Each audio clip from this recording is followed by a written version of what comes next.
Welcome back बच्चों। Today we will discuss about concept of internal resistance. देख सकते हैं आपकी स्क्रीन के ऊपर कंसेप्ट ऑफ इंटरनल रेजिस्टेंस। ये जो इंटरनल रेजिस्टेंस होता है, रेजिस्टेंस हमने सुना हुआ है कैपिटल आर, ठीक है। It is the opposition of flow of charge. But internal resistance किस में होता है? इंटरनल रेजिस्टेंस होता है केमिकल सेल्स जो होते हैं, जो इलेक्ट्रोलाइट्स के बने होते हैं, उनके बीच में जो करंट फ्लो होती है, वहाँ पे ये कंसेप्ट आता है। देखिए कैसे आता है, तो मैंने इसको समझाने के लिए एक सैंपल लिया हुआ है। सपोज़ हमारे पास कोई एक इलेक्ट्रोकेमिकल सेल है, जैसे आपकी स्क्रीन के ऊपर है। जैसे इसके बीच में कॉपर सल्फेट इलेक्ट्रोलाइट पड़ा है। इलेक्ट्रोलाइट्स कौन होते हैं? एसिड, बेस और साल्ट, जिनके बीच में इलेक्ट्रिसिटी पास हो सके। तो इसके बीच में कॉपर सल्फेट है, फिर यहाँ पे एक मेटल है, यहाँ पे जिसका नाम एनोड है, एनोड, और ये कैथोड है। ये देख सकते हैं आप, दूसरा मेटल है, हो सकता है ये कॉपर हो, ये जिंक हो, या जिंक हो या कॉपर हो, ठीक है। बीच में हमने की लगा दी है, फिर गैल्वेनोमीटर है करंट मेज़र करने के लिए, और फिर यहाँ से इस वायर के थ्रू देखिए इलेक्ट्रॉन फ्लो कर रहे हैं। तो जब इलेक्ट्रॉन एक टर्मिनल से, हमारा कंसेप्ट ये नहीं है कि कौन कैथोड कौन एनोड है, जब इलेक्ट्रॉन एक टर्मिनल से दूसरे टर्मिनल में फ्लो होते हैं थ्रू एक्सटर्नल सर्किट, ठीक है, तो उस दौरान पे क्या होता है, सर्किट को कंप्लीट करने के लिए वो एक इलेक्ट्रोड से दूसरे इलेक्ट्रोड भी जाना चाहते हैं इधर। जब वो इधर से जाएंगे, इस जगह से जाएंगे, इस जगह से अगर जाएंगे वो, तो देखिए क्या हो जाएगा, यहाँ से जब वो जाएंगे इतना सा रास्ता, ये कहाँ से होके जाना पड़ेगा? इलेक्ट्रॉन को इलेक्ट्रोलाइट के बीच में से होके जाना पड़ेगा। तो जितनी आसानी से कंडक्टर में इलेक्ट्रॉन जा रहे थे, उतने आसानी से इलेक्ट्रॉन इसके बीच में फ्लो नहीं करेंगे, ठीक है। इलेक्ट्रोलाइट के बीच में फ्लो करना मुश्किल हो जाएगा। तो फिर प्रॉब्लम क्या आएगी? प्रॉब्लम ये आएगी कि हमें यहाँ से जब वो इलेक्ट्रॉन फ्लो करेंगे, इलेक्ट्रॉन जाएंगे, तो ये इलेक्ट्रोलाइट इसके मोशन को फ्लो होने से थोड़ा रोकेंगे, अपोज करेंगे। ये जो अपोजिशन ऑफ इलेक्ट्रॉन इस जगह पे होती है इलेक्ट्रोलाइट के बीच में, इसी को हम बोलते हैं इंटरनल रेजिस्टेंस। एक्चुअल में this is the internal property of the cell. Internal property of the cell, ये सेल की अपनी इंटरनल प्रॉपर्टी होती है, ठीक है, याद रखिए। तो देखिए क्या लिखा है मैंने यहाँ पे, इंटरनल रेजिस्टेंस क्या है? This is the opposition offered by the electrolyte of the cell to the flow of current through it.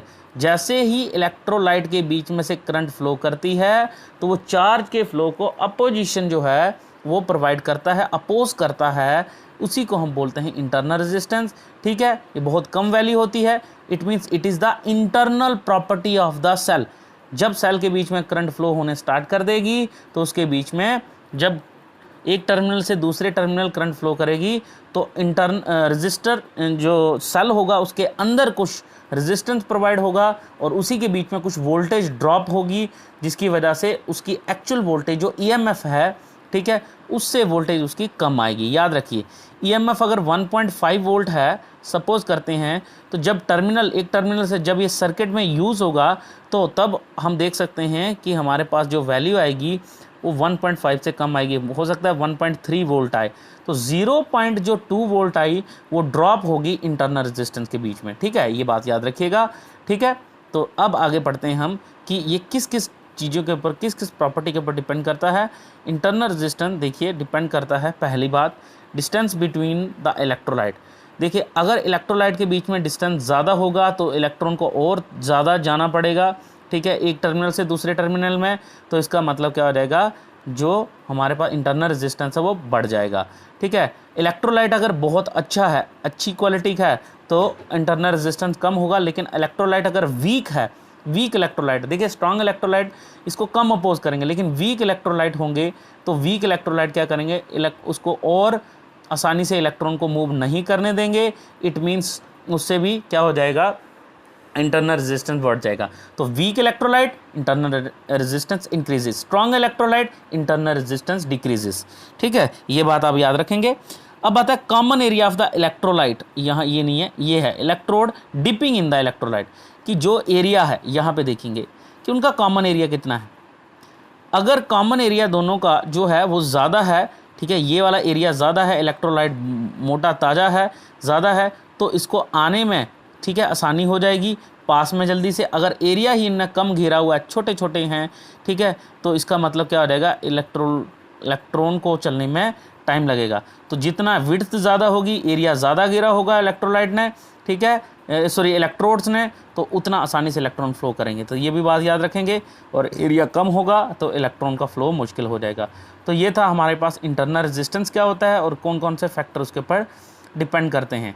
Internal resistance किन किन फैक्टर के ऊपर डिपेंड करता है। Now we will move on. This topic is determination of internal resistance of the cell. Let's get started. The cell whose internal resistance is to be determined is connected in series with the resistance R। देखिए external register ये है, ये cell के अंदर की property है, तभी मैंने इसको डॉटेड लाइन में रिप्रेजेंट किया है। तो इसको इसके अंदर ही होता है ये आर। तो ये और ये आपस में कैसे कनेक्ट किए हैं, ये पैरेलल में कनेक्ट किए हैं, ताकि यहाँ पे क्या हो जाएगा, ठीक है, सॉरी ये और ये सीरीज़ में कनेक्ट किए हैं, नॉट पैरेलल, सीरीज़ में। एक टर्मिनल इसके साथ है, दूसरा बीच में नहीं मिला है, क्योंकि बीच में हमारे पास क्या आ गया है, ये आ गया बैटरी आ गई है, तो सॉरी सेल आ गया, ठीक है। तो ये सीरीज़ में कनेक्टेड है, जबकि वोल्ट मीटर जो है इस सेल के पैरेलल में कनेक्टेड है। आपको पता है पैरेलल में कनेक्ट करने से वोल्टेज क्या आती है, सेम। तो अब चलिए, voltmeter is connected with parallel with the cell. First the key is kept open. पहले हम की को ओपन रखेंगे, पहले हम इसका ईएमएफ जान लेंगे। अब की को क्लोज करिए। की को क्लोज करने के बाद हमारे पास क्या आ जाएगा, करंट फ्लो करेगी। और करंट हमें पता है किसके बराबर होता है, ईएमएफ अपॉन रेजिस्टेंस के बराबर। टोटल ईएमएफ कितना है, E is equals to total EMF E है, और रेजिस्टेंस कितना है, टोटल रेजिस्टेंस देखिए सीरीज़ में आर प्लस स्मॉल आर, क्योंकि सीरीज़ में जब भी हम रेजिस्टेंस को कनेक्ट करते हैं R1 plus R2 plus R3 plus R4 up two plus Rn के बराबर, ठीक है। तो ये आ गया। अब हम आगे बढ़ते हैं। देखिए where R plus R is the, ये देखिए लिखा हुआ है, is the total resistance of the circuit. Okay, आगे। Now when circuit is close, जब सर्किट को हम क्लोज कर देंगे, the reading of potential difference और voltage across the series is found to be lesser. हाँ, ये पॉइंट समझने वाला है। देखिए जब हम सर्किट को क्लोज करेंगे, यहाँ पे कुछ पोटेंशियल ड्रॉप होगा। सपोज 1.5 वोल्ट थी इसकी वोल्टेज, पूरे सेल की वोल्टेज, ठीक है, 1.5 वोल्ट थी। इसके अंदर हमारे पास जैसे ही यहाँ से करंट फ्लो करेगी इस टर्मिनल से इधर तक, तो यहाँ पे होगा क्या, यहाँ पे होगा, देखिए यहाँ से यहाँ पे कुछ वोल्टेज ड्रॉप हो जाएगी, कुछ वोल्टेज, क्योंकि आर है तो करंट भी होगी। तो वी इज इक्वल्स टू क्या होता है, आई आर के बराबर। तो यहाँ पे कुछ करंट जो है वो इसके बीच में रेजिस्टेंस में रुकती है, तो इसका रेजिस्टेंस है, तो हो सकता है इसकी वोल्टेज कितनी रुक जाए, 0.02 वोल्ट।